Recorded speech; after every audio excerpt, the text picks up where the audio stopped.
to the pre-show. Before the free show. Back to our This normal chair business. feels weird. Something happened here. You're like, I don't know. I've just got this like sinking feeling. is there a stench? That I didn't say that. I was just saying this chair feels weird. Somebody's been messing with my groove. You're like Goldilocks. I am like Goldilocks in so many ways. In basically every way. Hello everybody. Welcome on into the program. We need to do some power rankings right now. You and I. Okay. And this, you have not been prepped for this. You have No, not I been prepped haven't. for this, okay? Top 3 best leftover foods. Okay? So I'm talking about, it can be homemade, although that's kind of cheating. I'm thinking more, you've ordered dinner you've gotten dinner from a restaurant the day before. Oh, okay. So You we're didn't- going restaurant. Restaurant. Okay. Because if You it was homemade. Yeah, it's like meatloaf. You know, meatloaf's great Yeah. day after. You know what I mean? Or Like, that's chili, fine. spaghetti's good. Right. So, and that's, Gumbo. soup. Yes, most soups are great for like a week. Like, Yeah. that's fine. That's all I'm saying. Okay. What I'm saying is, Leftover. what leftover food? Because, and let's say 24 hours after it arrived at your door, Okay. okay? Or after you grabbed it. It arrived at your house or wherever you're eating it. Okay. So if you took it out away or whatever. 24 hours afterwards. Because, let's throw this out there. Okay. French fries, Trash. absolute trash. The half-life of French fries is 45 minutes. Right. Like, you have 45 minutes to eat French fries at most. Okay. I agree. And with if you don't get that, then it's done. Okay? Here are my top 3 foods that are like 24 hours later are still good. Number 3, tacos. Tacos, for the most part, you go to a Mexican restaurant, you get some tacos. Oh boy, they gave me 3 tacos. I can only eat 2 of them. You bring that one taco home, you heat that bad boy up. Still pretty good. that. Okay. Third. Number 2, pizza. Pizza's pretty good 24 hours later. You got to, I think there are different methods of reheating the pizza, but I would say you got to go pizza number 2. Still pretty solid 24 hours afterwards. Number 1, Chinese food. Chinese food is maybe better 24 hours later reheated than it is when it arrives at your door. That's my top 3. Okay. So I'm going to, you know how much I love tacos. I'm going to disagree on the tacos Okay. for one specific reason. I'm going to put enchiladas there. Okay. Because enchiladas are, they're one of those things that sometimes the cheese in them and stuff is even better if it's reheated. So I like enchiladas. The only reason I disagree with tacos is if you have any sort of vegetables on there, doesn't keep well overnight. So that's Fair. kind of my thing with tacos. And then I'm gonna agree with your next 2. Yeah. I think universally it is understood that Chinese food is probably better, like you said, at number 1 the next day, and pizza is a solid second. And the reason that pizza gets such a high thing is because you can reheat it or you can eat it cold. Correct. If you're able to eat something cold the next day, Very solid. how Yeah. can you not say that that's not in the top 2? It encourages laziness. It does, because you can literally do whatever you want with it. And if you want to reheat it in a microwave, you can. Or if you want to be a smart person and put it in like a toaster oven or something like that to kind of really give it life again, Boy. then you can. Toaster oven. Not a toaster, a toaster oven. Yeah. Do you have a toaster oven? I don't. Okay. But we used to do that at the house all the time. Like, 'cause I guess like when I was growing up and stuff, like Big money obviously Trish. No, you would order a lot of pizza for when you have. So it's you had different. it specifically for pizza? No, Oh. no. We What would else would you use the toaster oven for? I don't think I've seen a toaster oven in Oh, really? years. Maybe I'm in the minority, and maybe like the comments are full of people who are like, I have 6 toaster ovens. Like, what are you talking about? Toaster ovens are great. I think they're awesome. We have a toaster I and we have an guess- oven.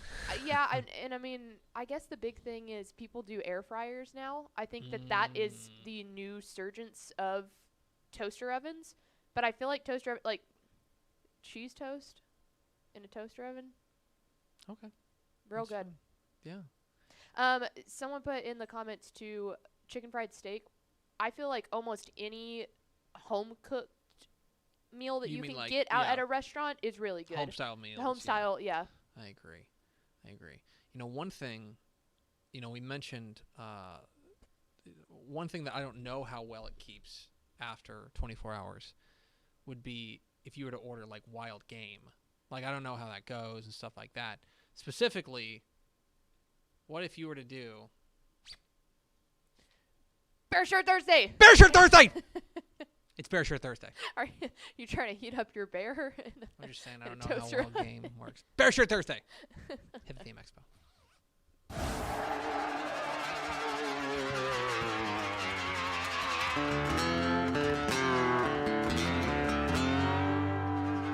Let's go! Free money!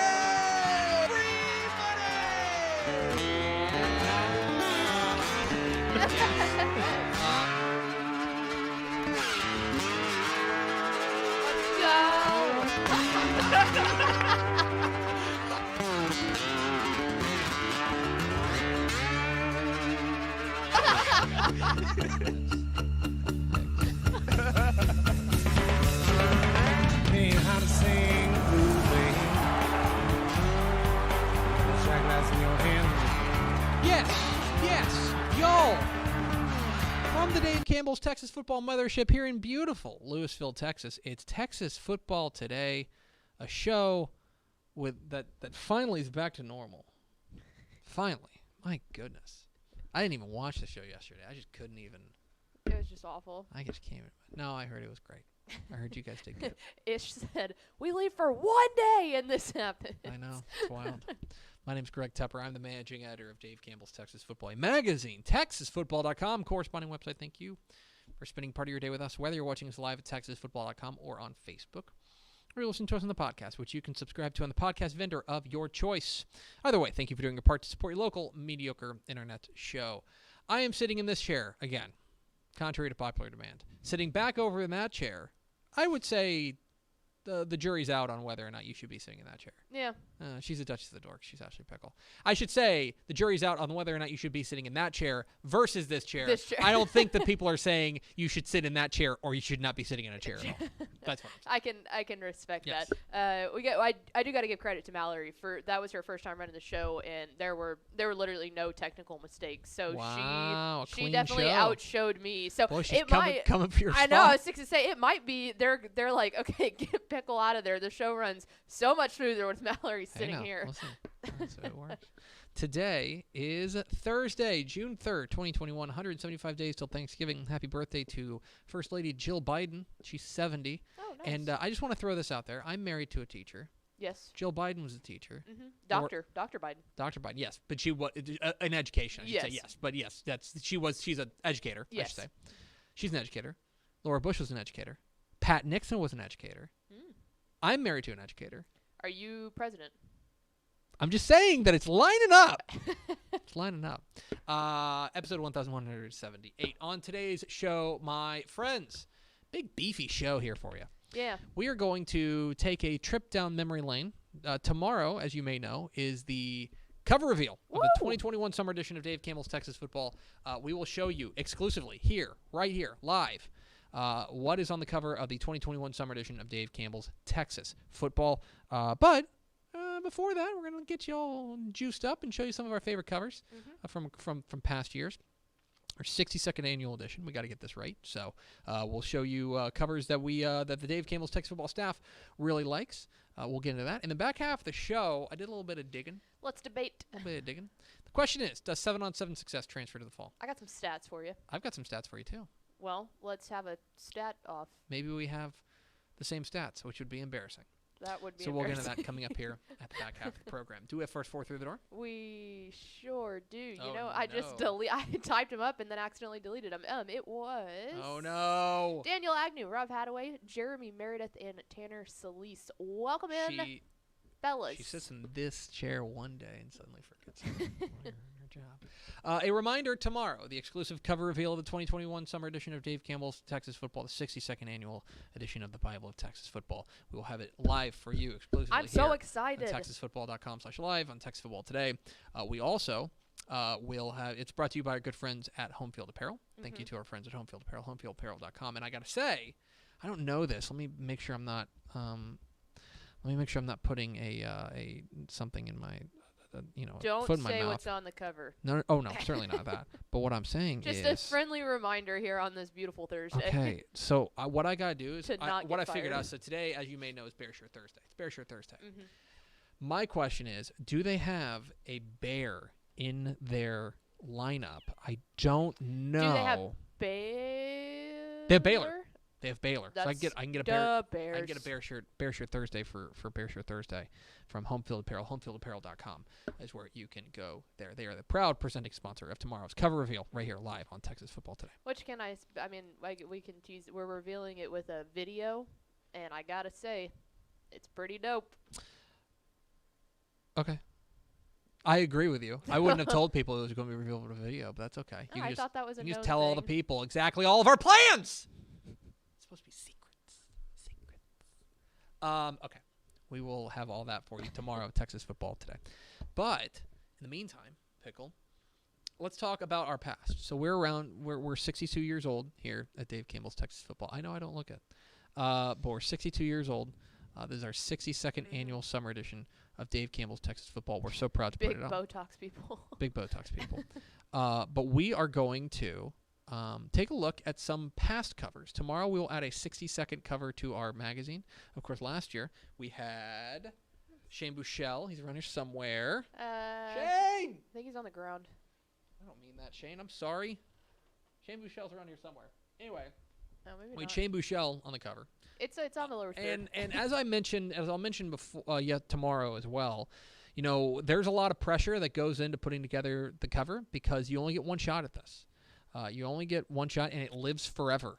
And I'll be honest, in our 61 now, soon to be 62 covers, there are a couple that Don't have great Oh. afterlife. I don't love. You know what I mean? Yeah. Like there's some of them that I love them all. I love them all, but some of them I love more than others. I'll be honest. Yep. And so we took we asked the Dave Campbell's Texas Football staff about some of their favorite covers from around from our 61 soon to be 62 year history of covers. We'll start with my favorite cover, and I think people may know this. And people may know that this is my favorite cover, probably for reasons that you can probably understand. It's a 1963 edition. Scott Appleton and Darrell K. Royal, the plotter and the executioner. The reason I love this cover, first of all, it's just I think in the age of posed covers, this always feels very like natural. It's not. Obviously, they got these two guys together and they said, "Look over here," but it comes off as natural. I also think, obviously, with the legend of Darrell Royal, I think that helps as well. I love having a defensive lineman on the cover and Scott Appleton, and it just seems like this is such a classic that era pose, and I think that's something that is like. It's stuck in my mind. When I think of Dave Campbell's Texas Football, I think of 1963. I think of this one. I think it's perfect. I also think here's a small thing, and one thing you may have noticed with my tenure as managing editor, I like a cleaner cover. I was going to say it is not crowded. I don't love a ton of stuff on the cover. I want it to be a cleaner cover. I agree. This is a clean cover. The blue background really pops. I think that's at the stadium. I think you can see it in the background there. But Scott Appleton and Darrell Royal is my favorite cover, 1963. That's the one for me. And so I love this. I need to flip through this again. Look at the back. I always love looking at the ads too. The ads are awesome. It's like, from the company with young ideas, Amical agent N.L. Nicholson, former football coach, shows students how Amicable can help them plan for tomorrow's needs with today's means. That was great. so bad. Love it. Why? It's a life insurance company. Did everyone in the 60s talk like that? Yes! They all talk like this. You're I love gonna it. get booted off the show. They all talk like Scoops Callahan. Yeah, it's a life insurance on the back. Anyway, we'll go through the back page ads too.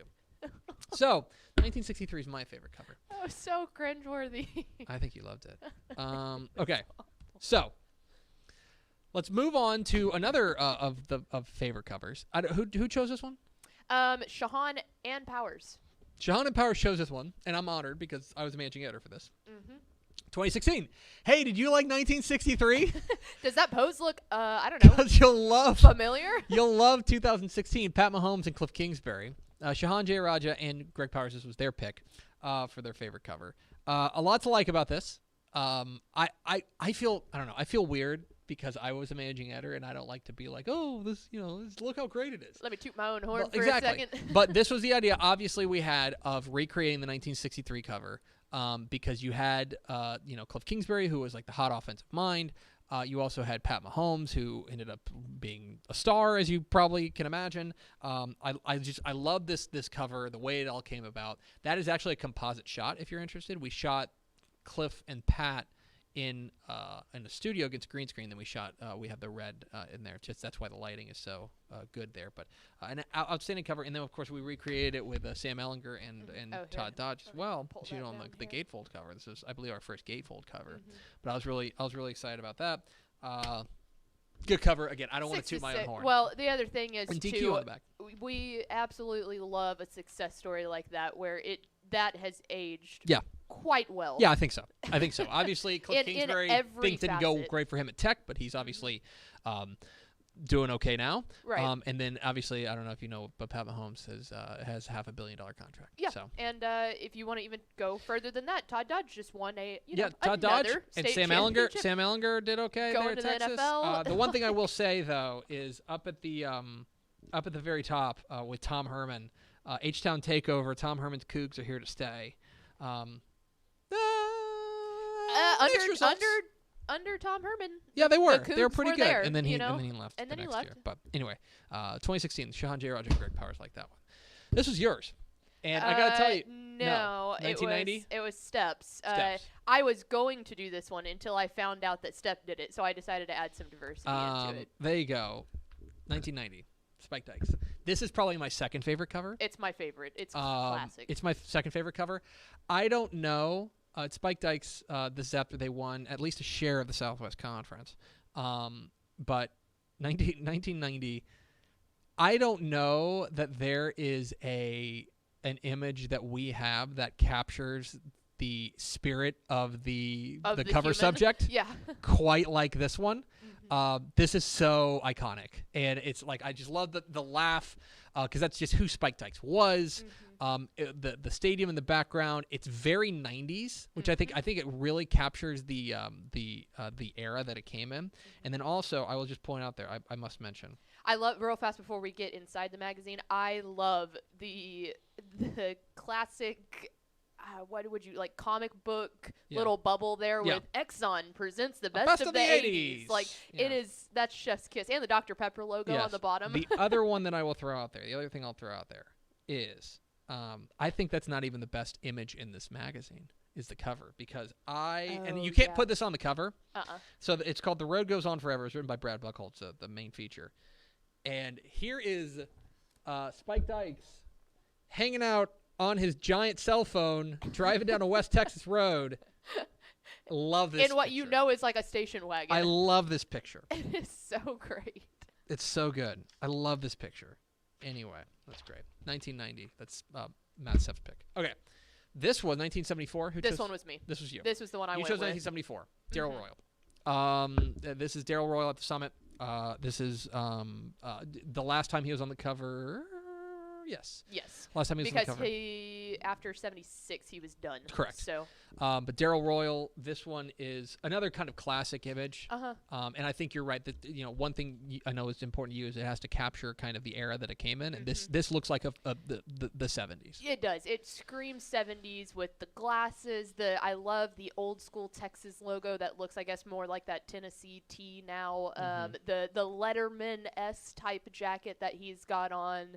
I think the gaze is very, very good considering it was towards the end of his career. He's kind of, thinking back on the memories. But the most underrated part is the byline that says, now the Porkers and Aggies come of age.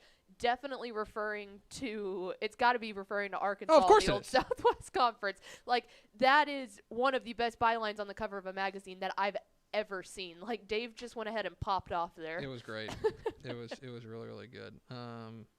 Yeah, I gotta pour through this one. Frank Luxer wrote for this magazine. But yeah, awesome. Big fan of that one. 1974, a classic with Darrell Royal. Okay, we'll keep zooming through these. Who chose 09? Adam Hochfelder, our president, chose 2009. He is this is of course Colt McCoy, These Eyes of Texas. I think So a couple of things about this. One, this is the best-selling magazine we ever had. Mm-hmm. I think part of it is it's just an outstanding image It's awesome. of obviously an outstanding player in Colt McCoy. The headline. The headline, the Eyes of fantastic. Texas. The other thing that's interesting for me, this is also our 50th anniversary edition, which I think helps as well. The other thing is you made a big prediction. They made a big prediction. Colt McCoy will lead Horns to national title. And He it led came them to the through national fruition. title game. Mm-hmm. It almost came true. But it was, I think the call your shot aspect of it helps too. Mhm. I think that aged pretty well. Obviously, they didn't win the title, but you Right. know they made it there, and he gets injured. I think this. I think this is right. I think that this whole this is an iconic image. It's what you're always going for. And so yeah, 2009, Adam Hochfelder, our president. I chose love that the one. horns on the eye Yeah. black. I think that added It really so pops. much. Also, this one is blown up in our office, and I was yesterday years old when I realized that it said "These Eyes These of are Texas." and not when the you- Eyes of Texas. Yeah, when you pointed it out. All right, who chose this one? Who chose 1989 or 1988? Rudy. Rudy Klanik, Salesman our Rudy. director of sales here, chose 1988. This is a controversial one. Okay, so this is Eric Metcalf and John Roper from Texas and A&M. Okay, this is extremely 80s. Okay, It this really is. can't get more 80s. Like the lavender blue. Why are they smiling as they're tackling one another? Like that's interesting, but it's like I will say this. Okay, this is not my favorite cover. I will say this. This is iconic. Like It this is an iconic look when you add A&M and Texas. You're kind of sparking the rivalry there. You know, they're you know the A&M was the powerhouse then. Texas was on the come up there. I would say that this is not my favorite cover. I think it's a little hokey, but at the same time, I think it's reflective of the era. I think I think it's iconic. I think when you look at it, like I think of this, I'm like, okay, I know that's Dave Campbell's. Like it was a Right. very interesting cover there. Yeah. I think it's cool too because this might be the first time that anyone ever looked at anything between A&M and Texas and saw smiles. You know, like That too. it is. You know, it's like Very oh, interesting. these are normal people, and it is a football game. It's not. Yes, it's It's not a I know. war out there at it all was points. really interesting. Anyway, there it is. I would have That's loved to see. I wish social media would have been around at that point Yeah. to know what people were actually I saying know. about the cover. 1988. It's a little, like I said, a little hokey. It's a but great your mileage Rudy may pick, vary. though. This is another controversial one. 1995. Willie the Wilk. William Wilkerson, our director of digital, chose 1995. This is the image of the end of the Southwest Conference. And this was the first and one of only 2 times we've done an illustration on the cover. The If- other time being. the other Duncanville time and being North Shore. in no the other Or time no. being 2015 when we put Texas versus A&M play the game Yes, on the yes, cover. yes. So this is the first time we ever did an illustration on the cover. This was illustrated by, I should give some credit to the person who was able to do this, if we can find the credits page. Where's your credits, Dave? The cover artwork is by Michael Taylor. But yeah, Earl Campbell, The Wrecking Crew, Sammy Baugh, Donnie Anderson, Michael Singletary, Grant Taft, Doak Walker, Dickie Magel, Frank Broyles, Daryl Royal, and then Bill Yeoman, all on the cover. And yeah, it's iconic. It's one of those things. One of the things that I think is interesting is this is more of a look back. And I'm always of the opinion, this is my opinion, that you want it to be looking forward. It's a preview magazine. Right. But I think that it's I think this is a super interesting cover, and it kind of stands out Yeah. in the history of what we've done just because of the illustrated aspect of it. Well, and I think we're all in agreement too that there is a specific time where when historical things Yeah. like that happen are literally handed to you, you need to grab them and take advantage. Because looking back now in 2021, we're going, that's a really cool cover just because Yeah. of the significance of it Well- that we might not have remembered had there not been, I'll also say this. it's tangible. And people who followed the Southwest Conference know how important and like how iconic the cartoons were and all of those things. I think this is a nod to that as well. A good indicator of the times again. Exactly right. So 1995, William Wilkerson's pick, and finally 2008. I don't have a graphic for this. This Okay. one was Mallory's pick. She didn't see the email until late, so she didn't get Mallory her things Hartley, suggested. chose 2008, Texas Tech, the best in Texas. This is Michael Crabtree, Graham Harrell, and Mike Leach on the cover. She said she loves Leach, always has. Well, hey, and listen. so that was something from And- her and this- childhood and this that was she also remembered. The other thing is that this was also, I think, reflective of the time where they were so revolutionary. And what Graham Harrell and Mike Leach and Michael Crabtree were doing out there in the South Plains. That air raid. The air raid, they were putting Tech on the map. And this was like a real we've arrived moment when they were on the cover of Dave Campbell's Texas Football. This is the second best-selling cover, or the second best-selling magazine we've ever had. And yeah, so this was Mallory chose this one with 2008, the best in Texas, Cliff Kingsbury. I'm sorry, not Cliff Kingsbury. Graham Harrell, Mike Leach, and Michael Crabtree. So there you go. There's a look at some of our favorite covers. What is your favorite cover? Let us know in the comments, and we'll of course add a 60-second cover to the magazine tomorrow, right here live on Texas Football Today. We are Texas Football Today. We're here every weekday at noon on TexasFootball.com, talking football in the Lone Star State. You can follow us on Twitter at DCTF, like us on Facebook, Facebook.com/Dave Campbell's. Follow us on Instagram, Instagram.com/Dave Campbell's, and of course, see us at TexasFootball.com. TexasFootball.com is where you can find complete coverage of high school football, college football, and recruiting all across the Lone Star State. Hope you'll become a Dave Campbell's Texas Football Insider, TexasFootball.com/subscribe. If you want the 2021 summer edition of Dave Campbell's Texas Football mailed to you before it hits newsstands, subscribe now. Let me be very clear about something, okay? Because this is a question we get a lot. Yes. Hey, when do I have to subscribe by to get the magazine before it hits newsstands? Let me tell you. We have a date. We have a date for you. An actual It's date. Wednesday.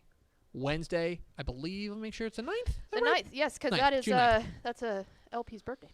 June 9th, next Wednesday, you need to subscribe by the end of the day, June 9th, in order to get the magazine mailed to you before it hits newsstands. So, because the way it works, we have a list that we send to the printer. The printer mails it off to you, and so it comes off the printer directly to you as opposed to going through the distributor and then to the store, and then the store has to put it out and things like that. So if you want to get it mailed to you before it hits newsstands, plus get a year's worth of exclusive online content at TexasFootball.com, you go to TexasFootball.com/subscribe. Father's Day is coming up. Sure is. This is a great Father's Day gift. I will just say that. If your father likes football, or the father figure in your life likes football, TexasFootball.com/subscribe. We've also, I should also say, we've made it pretty easy for you to give it as a gift. If you go to TexasFootball.com/subscribe, Yes, there's a way to do it that it's not, oh, I gotta do this and that. We it's make like, it pretty easy. think about it when you do an Amazon order and you can put in like the little card, like, oh, here's a gift. It's basically like Yeah, that. we're just like Amazon in every way. 100%, yeah. All right. Comparison, people. I know. All right. One more thing to do today. So I was thinking about this on my day off yesterday, about 7-on-7. This is 7-on-7 season. There was a 7-on-7 SQT that finished up yesterday after a rain delay. There's more SQTs this weekend. There's more SQTs the week after that. I mean, it's 7-on-7 season. And I think the question, let me back up a moment. Okay. I have not always been a 7-on-7 fan. Okay. I've always looked at it as like, okay, like, what's the big deal? Like, I don't really get it. Like, it's just not necessarily for me. You know what I mean? I didn't necessarily understand the hype around it. I've grown to like it. I've grown to appreciate. I don't think I love it in the same way that like Matt Stepp does. But I have grown to really appreciate it, and I've grown to appreciate all the things that come with it, like that you get a look at some of the quarterbacks and the receivers, right? And the defensive backs. You get an opportunity for us in the Laring Press. We get an opportunity to go and chat with coaches and things like that, get some insights. Those are the things that I really like about 7-on-7. It's also football action in the spring, which is fun. And in the end, it's football in the summer when we're starved for football, and so I just like football. It's the chips and salsa before the entree comes out. Before the entree, exactly. Right. But one of the hang-ups that I think some people have is, what's the big deal? It doesn't tell you, like, doesn't count. You know, like what matters is what happens in the fall. And to be clear, you're right. That is like fair. winning the state 7-on-7 tournament is nice, but I think every player, every coach, every person in the state would tell you that they would prefer to win in December than win in June. Okay, absolutely. This is not a you have to choose one. There's no comparison to that. AT&T Stadium is the goal, not necessarily Veterans Memorial Park. Exactly. Right. But is there a tie?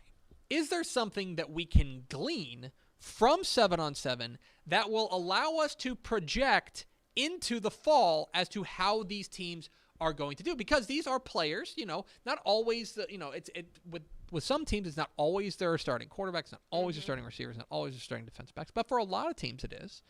And so the question becomes, can we glean anything from the results of the state 7-on-7 tournament that will allow us to project what those teams will do in the fall? And it's a debate that you said you have some stats. I'm going to let you do the stats. Okay. Because you said you did a little bit of research for this topic. So, in 2019, the 8 quarterfinalists in Division 1 combined to go on an incredible 91-13 record in the fall in real football. The 8 quarterfinalists in Division 2 went on a combined 78-24 record in the fall. That included in that list was 4A Division 2 state runner-up and 2 regional semifinalists, along with a 4A Division 1 regional finalist and regional semifinalist. So, pretty good. They made it pretty far. In Division 3, the final 8-team standings were a combined 79-24 in the fall, with a 2A Division 2 state semifinalist, a 2A Division 2 regional finalist, and a pair of 3A Division 2 regional semifinalists included in that group. So overall, if you went to the quarterfinals in the state tournament, it projected well for the fall. I've got a different set of stats. Okay. I went back to 2015 and go 2015, 2016, 2017, 2018, 2019. Obviously, there wasn't a state tournament in 2020, so we don't have that data. But the last 5 years of data that we have for the state tournament, and I looked at the champions for each division and what they did the next year. Okay? Let's go back to 2015. 2015, the Division 1 champion was Austin Westlake. Westlake played for a title that year, lost in overtime to Galena Park North Shore. Division 2 champion was Navasota. Navasota, 12-1 regional semifinalist. They lost to Carthage that year. 2016. This is the one that I think really ticks it for me. 2016, Division 1, the Woodlands won. That was Eric Schmidt. Yes. I believe. Yes. Now of Western Kentucky. And no. That's you're thinking Bailey Zappi. Oh, wrong one. Eric Schmidt is at Sam Houston. Sam Houston. They went 15-1 and played for a state title, ended up losing to Lake Travis. That was the one that I was like, oh, that was a team that maybe we didn't necessarily see coming, but the Woodlands rose up and made it to the title game. 2016, Division 2 was Kaufman. Kaufman went 8-4. They were an area finalist. 2017, Lake Travis, 13-3, state finalist, lost to Allen in the title game. Division 2 in 2017, Graham won the title, 14-1 state semifinalist, lost to Pleasant Grove in the semifinals. Okay. 2018, College Station. They go 9-3. It was the eventual state champion Highland Park in the area round. Division 2, Midlothian Heritage, 11-2 regional semifinals. They lost to Carthage in what Midlothian Heritage fans will say is an extremely controversial ending. Division 3, Gunner, 14-1 state semifinalist, lost to Canadian. Okay. Then we go back to the most recent one, 2019. A&M Consolidated. They won. They went 11-1. They were area finalists, lost to eventual state finalist Fort Bend Marshall in the regional in the area round. Division 2, Sunnyvale, 12-1 regional semifinalist, lost to Pleasant Grove. Division 3, Poth, 11-2 regional semifinals.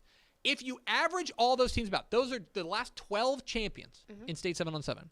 They average 12 wins. Okay, they average 12 wins. You have 3 state finalists. You have no state champions, to be fair. You have Westlake, right? No, they didn't win. Okay. You don't have any champions, but you do have 3 state finalists. Okay, all in Division 1 if you're interested in that. Every one of those teams made the playoffs. A lot of those teams made. You added another 2 state semifinalists into that mix. So 5 of the last 12 teams to win 7-on-7 tournaments made the state semifinals. And it sounded like those of them that didn't make it past the area regional, they played eventually. It came down to the draw, right? To the people that either won the whole thing or made it to the whole thing. Navasota lost to Carthage, right? Yeah. They lost to Highland Park. College Station lost to Highland Park in the second round. Yeah. That's a bad draw in a lot of ways. So, look, I'm not here to say that if you win the state 7-on-7 tournament, that you're going to win state, or that you can just punch your ticket to AT&T Stadium. What I'm telling you, though, is that when the state tournament is over here in a couple of weeks, we should take an extra look at who won those championships. Now, look, let me pick a name out of thin air. Let's just say Katy were to win the Division 1 state championships. I hate to break it to you, or South Lake Carroll, right? Right. South Lake Carroll wins the Division 1 7-on-7 tournament. I hate to break it to you, we already think South Lake Carroll's going to be pretty good. They're Okay. not coming up from nowhere. But the interesting ones for me would be teams like the Woodlands, teams like Poth, teams that maybe start a little bit off our radar. I think that's a reason to at least give them another look and say, well, obviously something's working here, and they're able to, they've obviously got some pieces that could make them viable in the fall. A lot can happen between now and December, but it at least gives us one extra little data point that I do think there is a tie. I don't know if it's necessarily always that case, but I do think that there's a tie between being successful at 7-on-7 and eventually going on to big things in the fall. And let me add this in too, just from I'm going out to the SQTs and talking to all these coaches.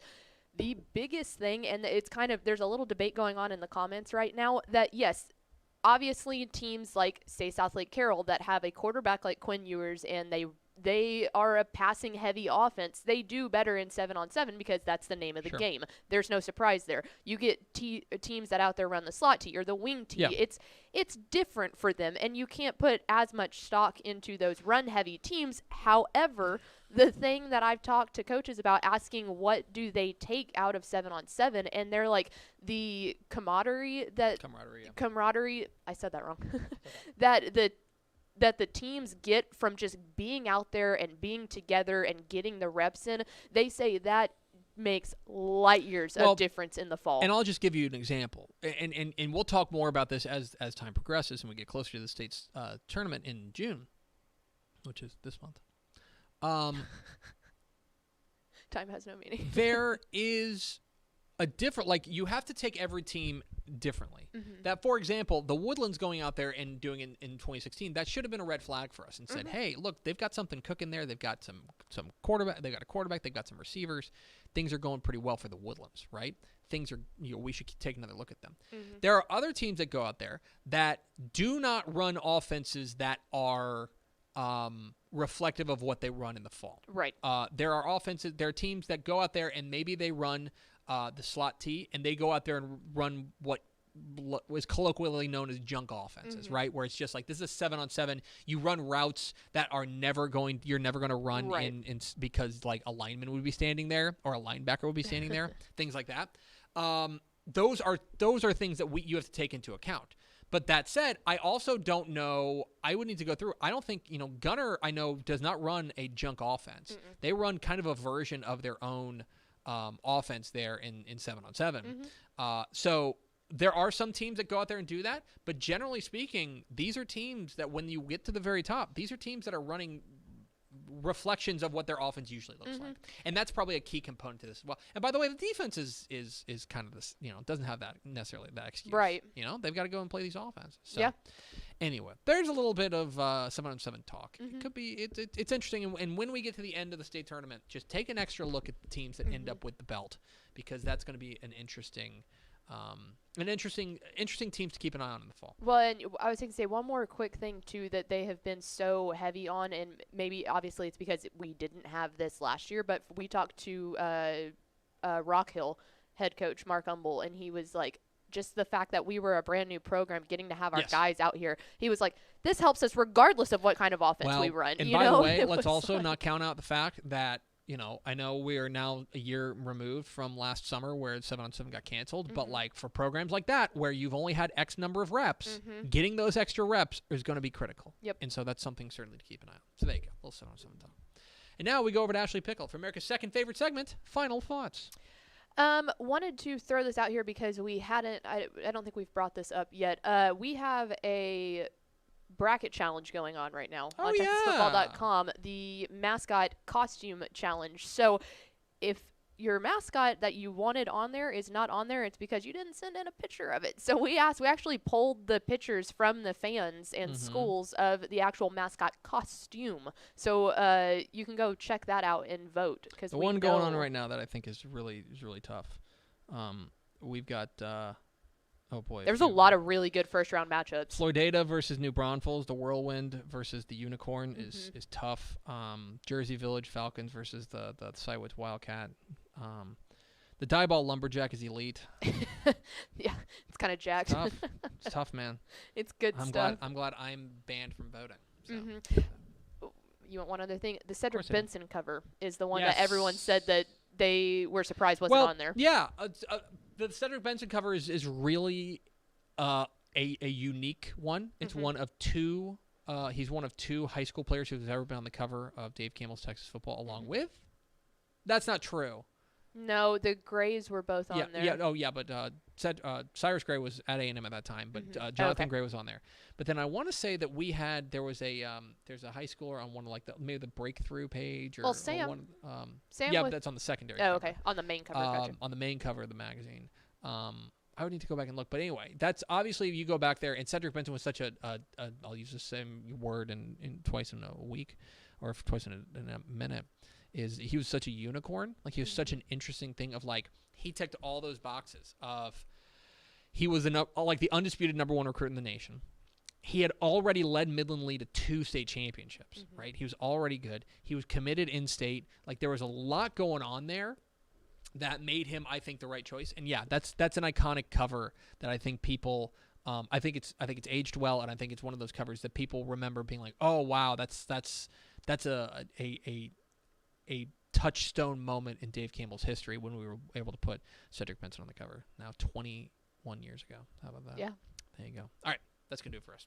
Tomorrow, the exclusive cover reveal of the 2021 summer edition of Dave Campbell's Texas Football. Be here live at noon. It's going to do it for us. Thanks for spending a little bit of your day with us. Follow us on Twitter at DCTF. Like us on Facebook, facebook.com/Dave Campbells. Follow us on Instagram, instagram.com/Dave Campbells. And, of course, see us at texasfootball.com. For Ashley Pickle, I'm Greg Tepper. Vince Young, please get your Player of the Year trophy. We'll see you tomorrow for the cover reveal on Texas Football Today.